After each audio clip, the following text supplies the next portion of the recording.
Jat vote बढ़ता हुआ नजर आया। और ये जाट वोट किन किन में बटा, इस पर हम थोड़ा सा विश्लेषण कर लेते हैं। सर, जाट वोट बटा दिख रहा है, बढ़ता हुआ नहीं, साफ दिख रहा है, लेकिन जेजेपी के बजाय आईएनएलडी को शिफ्ट हो गया।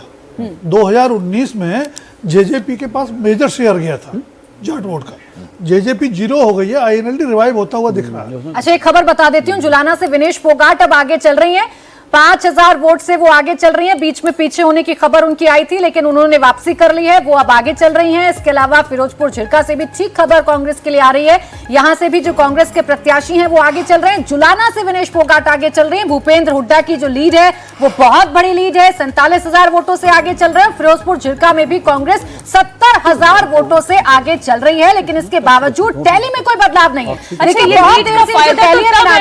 ये अभी तक बदली नहीं है। 35 यहाँ पर कांग्रेस के हैं, यानी 30-35 के आसपास ही अभी कांग्रेस झूल रही है, और 49 बीजेपी इस पर लगातार टिकी हुई है। ये ज्यादा गिर के 48 हो जाता है, 49 हो जाता है, 50 हो जाता है। तो इससे समझा जा सकता है कि फिलहाल बीजेपी ने इस चुनाव को अपनी मुट्ठी में वापस ले लिया। अब उसके पीछे जो फैक्टर्स हैं उस पर तो विश्लेषण होता ही रहेगा। बहुत से लोग ये जानना चाहते हैं कि जो नतीजे आ रहे हैं वो किस तरीके से नतीजे आ रहे हैं। तो जुलाना में 5000 से विनेश फोगाट आगे हैं, और राउंड की जानकारी दे देता हूं ताकि आप ये समझ पाएं कि राउंड कितना जल्दी आगे बढ़ रहा है। एक सीट पर 6 राउंड हुए, एक सीट पर 5, एक पर 10, एक पर 4, एक पर 6, एक पर 7, 9, 10, 7, 5, 6, 5, यानी 5 राउंड से लेकर 10 राउंड तक की गिनती हुई है। तो राउंड्स की वेरिएशन है जिसका नतीजा रिफ्लेक्ट नहीं हो रहा है, और किसी वजह से ये देखिए 49 और 35 पे आंकड़ा हुआ है। अंबाला की 9 सीटों में से अंबाला में 5 कांग्रेस के पास हैं, 3 सीटें बीजेपी के पास हैं, 1 अन्य के पास है।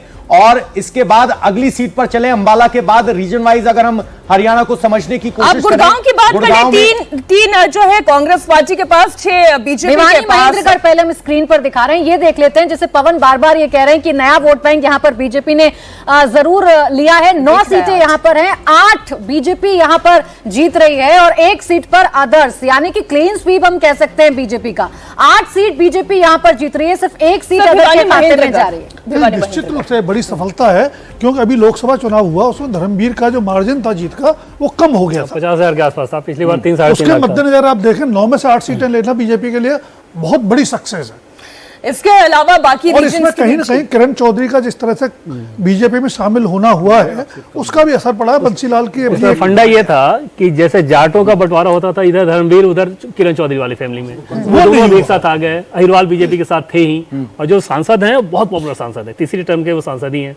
तो इन्होंने दोनों जब एकजुट हुए तो समझा जा सकता है। अच्छा, दलित वोट जो इतना बड़ा वोट बैंक है, वो दलित वोट के अंदर भी बहुत जबरदस्त बंटवारा दिखाई दे रहा है। कांग्रेस पार्टी के साथ वो भी नहीं दिखाई दे रहा। फरीदाबाद में कांग्रेस पार्टी 3 पर लीड करते हुए, भारतीय जनता पार्टी 6 सीटों पर लीड करते हुए दिखाई दे रही है।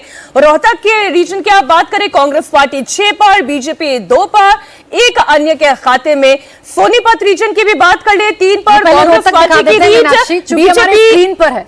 ये रोहतक की बात कर 6 सीटें, 2 बीजेपी, 1 सीट यहां पर अदर्स के पास गई है यहां बीजेपी से, और 6 कांग्रेस के पास हैं, 2 सीटें बीजेपी के पास रोहतक में भी हैं। तो कुल मिलाकर रोहतक वो सीट जो हुड्डा का गढ़ माना जाता है, यानी कांग्रेस के पास एक भी गढ़ इलाका ऐसा नहीं जहां बीजेपी की दखलंदाजी ना हो, लेकिन बीजेपी के पास वो गढ़ मौजूद है जहां पर कांग्रेस की कोई दखलंदाजी नहीं है। सिरसा की बात कर लेते हैं आगे, हम रीजन वाइज दिखा रहे हैं, और देखिए आपकी स्क्रीन पर बड़ा स्पष्ट आपको हरियाणा समझ में आ रहा होगा। ये इंडिया टीवी अपने दर्शकों के लिए खास इंतजाम हमने किए हैं ताकि आपको समझ में आए कि हरियाणा रीजन वाइज कैसे बताए। सिरसा की 9 सीटें हैं, 6 सीटें कांग्रेस के खाते में फिलहाल जाती हुई नजर आ रही है रुझानों के मुताबिक। बीजेपी की बात करें तो यहाँ 2 सीटें बीजेपी के खाते में जा सकती हैं।